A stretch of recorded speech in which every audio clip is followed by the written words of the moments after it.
God's Not Dead 3, A Light in Darkness. We've all been looking forward to this, haven't we? Before I get into the review, let me just talk about the first two God's Not Dead movies. I think they're terrible. I think they horribly represent atheists, and, because they try to demonize them and make it look like that they're out to get, Christians, even though that's not the case at all. In fact, most of them just don't even care what other people think. And it just relies on stereotypes and tries to bring in legitimate, real arguments and debates, but it fails on every level because of these stereotypes. Not to mention that every character is a cardboard cutout. Well, I mean, that's basically what a stereotype is. And yeah, they're just terrible, terrible movies. I thought the second one was even worse. And so now we have God's Not Dead 3. I was not looking forward to this. I thought, my expectations for this were so low. I mean, I was ugh, fuck. So yeah, what I might as well say what I think about this movie, and yeah, it was actually decent. I know, shocking. I'm not even being sarcastic about that. No, it was actually a decent film. And you know why? The movie oddly takes jabs at what the two previous movies tried to teach. And, and it actually deliberately contradicts some of the messages that the previous two movies made. Alright, now, before I get into that, let me talk about what God's Not Dead 3 is about. Basically, after the events of God's Not Dead and God's Not Dead 2, because of those things that were happening around the college campuses, and the church that the college campus is in, as well as the post-credits scene from God's Not Dead 2, where Reverend Dave was arrested for not turning in his sermons, and the transcripts of his sermons, which I'll get to later. Because of all those controversies, it's making the college look bad. It's making it's giving the college a bad reputation. So the college administration wants to tear down the church to basically end the controversies, and so that they can have a stable, non-controversial college campus. But, however, Reverend Dave is like, wait, you can't do this. My father built this church. And it's, and basically, yeah, that's what it's about. It's about Reverend Dave trying to make sure his church doesn't get torn down. And, funny enough, it actually takes it in a somewhat realistic way. This movie's not great, it's not perfect, but it tries a lot harder to bring in legitimate arguments and legitimate points for both sides. And this time, it's not even Christians versus atheists. In fact, I don't even think you really know what religion the board, each member of the board is affiliated with. It's because really when you hear their points, it makes sense. Because when you have a college, which is basically a business, you don't want that any kind of controversy bringing bad taste onto the church. I mean, onto the college, because if that happens, people are probably going to stop going to that college because of those controversies. And so I can see why they would want to tear the church down. I'm not saying whether it's right or wrong, but they actually do make a legitimate point as to why they feel like this church needs to be torn down, because business-wise, it's just not good for them. But at the same time, I can understand where Reverend Dave is coming from, because, like he said, his father built that church. He even says that he was baptized in that church. He spent his life in that church. So you can understand why he would want that church to be kept. And these are legitimate arguments. In the previous two movies, it was just, it was just the Christians were the victims and the atheists were the prosecutors, and they just really it was just one-sided, and like neither side had legitimate arguments, and every time they did make an argument, it could easily be contradicted like that. Like, seriously. With God's Not Dead 3, it actually does challenge the audience a bit more. And I've been reading some of the reviews for this movie, which have actually been very negative, and a lot of them are saying a lot of the criticisms that were criticisms from the first two movies, which was, it's us versus them, it's Christians versus atheists. And while I would most certainly say that, yes, those are criticisms I would definitely give to the first two movies, I don't see that in God's Not Dead 3. In God's Not Dead 3, I feel like the arguments made from both sides were not only very balanced, but it didn't in any way represent, the whole us versus them thing, atheists versus Christians. Because, like I said, I don't even think they ever mentioned what religion the board members of the college campus are affiliated with. So for all we know, some of those could be Christians. It's very likely that a lot of them are Christians. It's just that business-wise, it's just not a good idea to have that controversy surrounding their campus. Which, like I said, makes sense. Now, let's talk about some of the other things that this movie tries to do to distance itself away from the other two God's Not Dead movies. And I'm not about to say this one thing, it's not a spoiler because it literally happens within the first 3 minutes and has no effect on the rest of the movie. I'm serious, there's no effect, because basically what this is when you, if you've seen God's Not Dead 2, you'll see that the, Reverend Dave was arrested for not turning in the transcripts of his sermons that he would preach in church. Which really is kind of stupid because, yeah, you're right, churches are supposed to, they are required to do that. They are required to submit their transcripts of their sermons to I don't know if it's the government or I don't know who they turn it into, but basically they do that so that they can keep their tax exemption. In case you don't know, that means churches don't have to pay taxes. And the government wants to make sure that they're not trying to support any political candidate or whatnot, and that they're just purely trying to, preach their religion, which makes sense. It would make sense why the government would want them to submit their transcripts. And the fact that in God's Not Dead 2, Reverend Dave was like, no, they're trying to censor what we preach in church, which really that's not the case at all. So yeah, no shit, he got arrested. And while they do have to deal with that in this movie, and that is a problem I have to have with this movie because it did have to carry the baggage that was left as a cliffhanger in the second movie. Because, yeah, you see him in jail, you see what the controversy caused, and whatnot. But, here's where it also simultaneously becomes a positive. Because they get rid of that, because they try, in this movie, it feels like they're trying to get rid of that stupid plot line, that whole, jail, the whole Reverend Dave getting arrested thing. It feels like they're trying to get rid of that plot thread in the first 2 or 3 minutes. And hell, before they try to get rid of all this and try to wrap this whole thing up, where you see the controversies and he just gets out of jail, bail. I don't know if he was, I don't know if he went out on bail or whatnot, or I don't know. But they literally just try to get rid of this in the first 3 minutes before the movie's title even pops up. So I guess even the director, Michael Mason, I think that was his name, who also wrote the movie, I feel like he saw how stupid that plot thread was in God's Not Dead 2 and just wanted to get that out of the way as soon as possible so that he could have his own story in the movie. Which, hey, I'm glad. I mean, like I said, it is a flaw that they had to carry the baggage from the second movie onto this, but like I said, at the same time, they try to get rid of it in the first 3 minutes because of how stupid it is.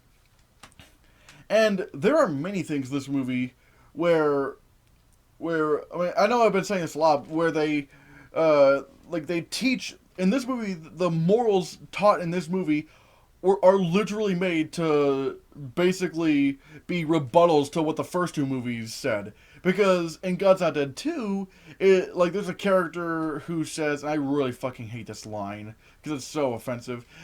He says, "That's the thing about atheism. It doesn't take away the pain. It just takes away the hope." So yeah, I was like, wow, fuck you, movie. That's actually a really horrible thing you can say. But in this movie, what's the message at the end of this movie? I think, maybe regardless of religion and faith, we should all just act nice towards one another. We should all just be good people towards one another and build a better community regardless of our faith. I'm like, where did this come from? The first two movies were adamantly, pro-Christianity and anti-anybody who's not Christian.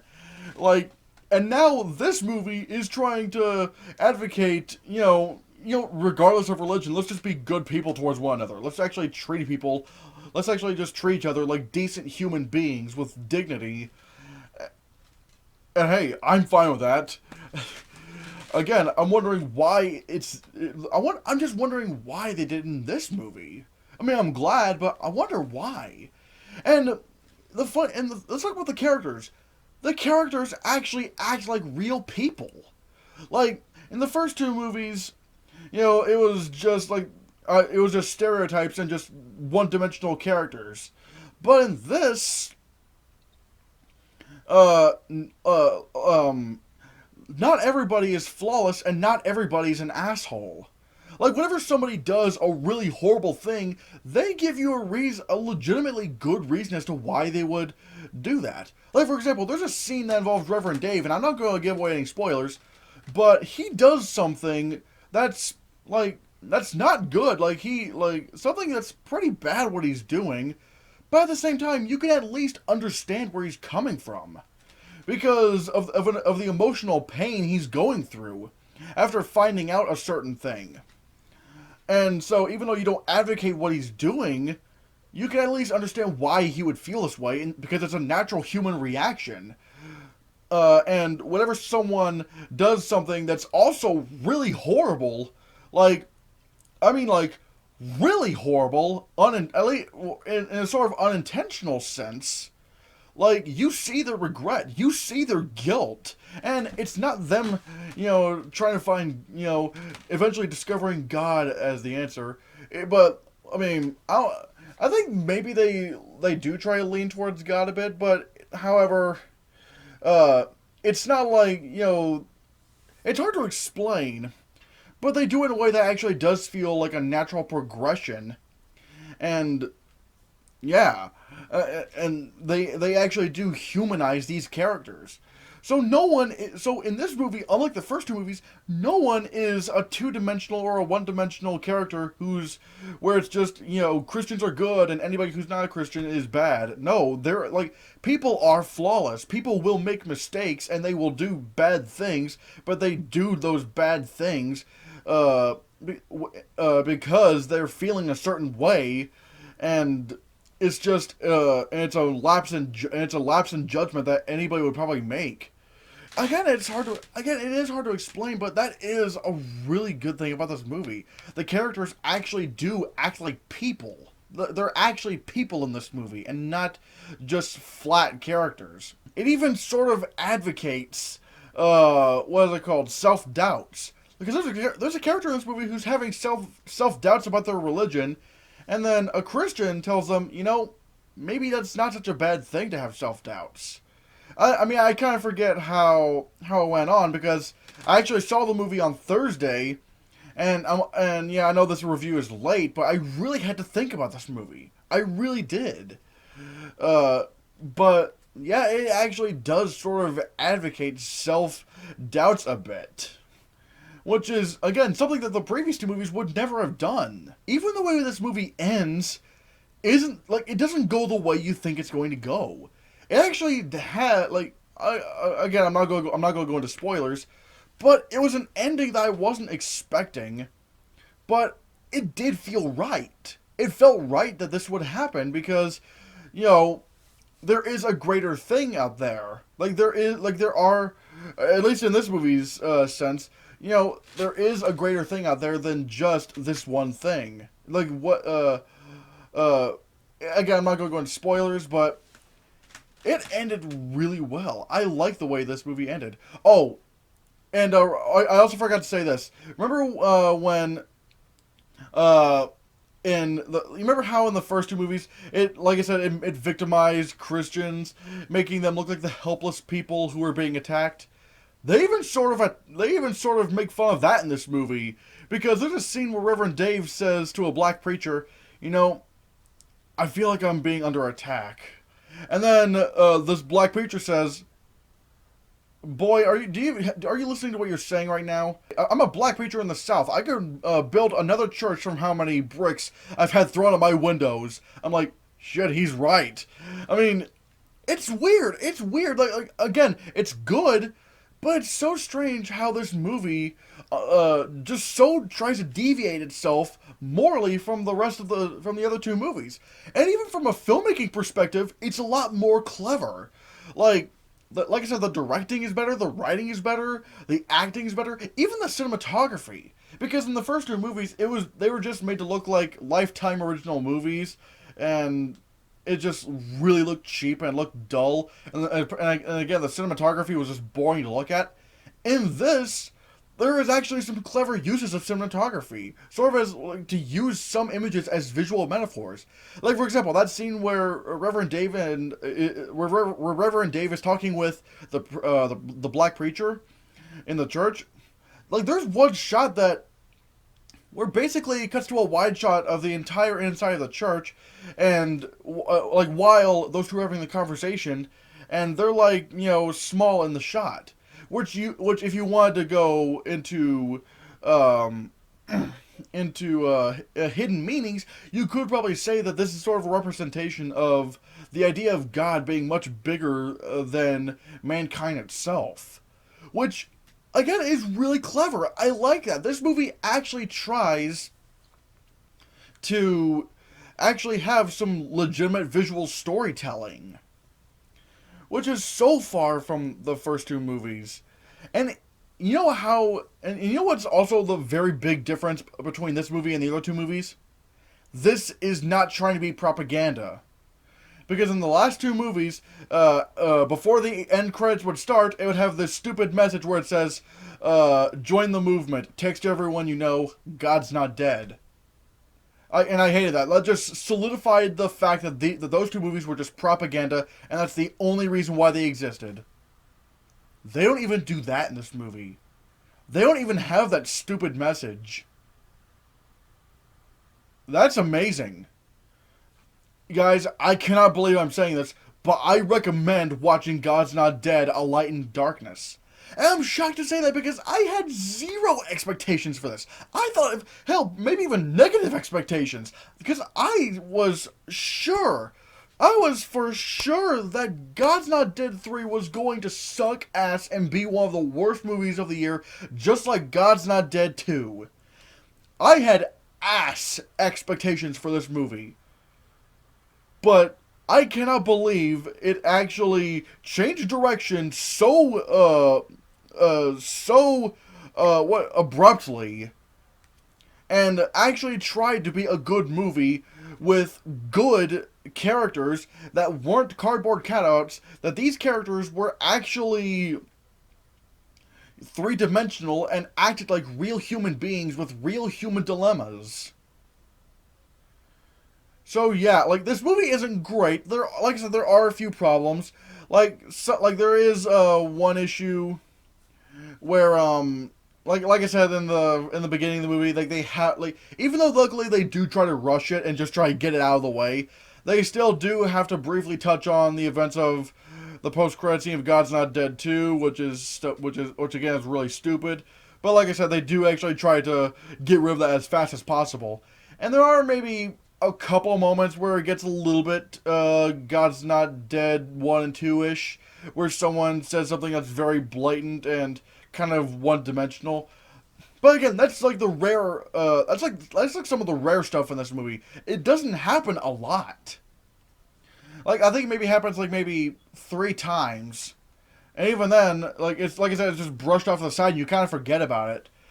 amongst a movie that actually has real character development and actual real dilemmas and an actual discussion to be had when it comes to should this church be torn down for eminent domain because of the controversy it caused amongst the campus. Like, both sides, both parties actually do have legitimate arguments and points that you can use without making yourself look stupid. So yeah, like I said, I'm shocked to say this. I do recommend seeing God's Not Dead: A Light in Darkness. I don't agree with the reviews in this movie, like the bad reviews this movie has gotten, because those reviews and those criticisms, I feel like could be easily put into the first two movies.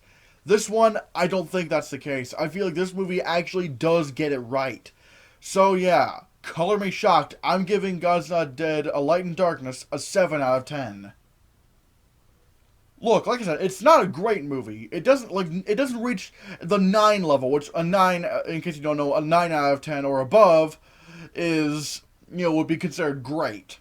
So it's not great, but still, it's way better than any of the other two God's Not Dead movies. It's certainly better than Samson, and it's better than War Room, and it's better than basically any PureFlix movie in existence. So yeah, if you go watch a movie this weekend after you see Ready Player One, because I do think that movie was better. Watch God's Not Dead: A Light in Darkness. This actually does get it right.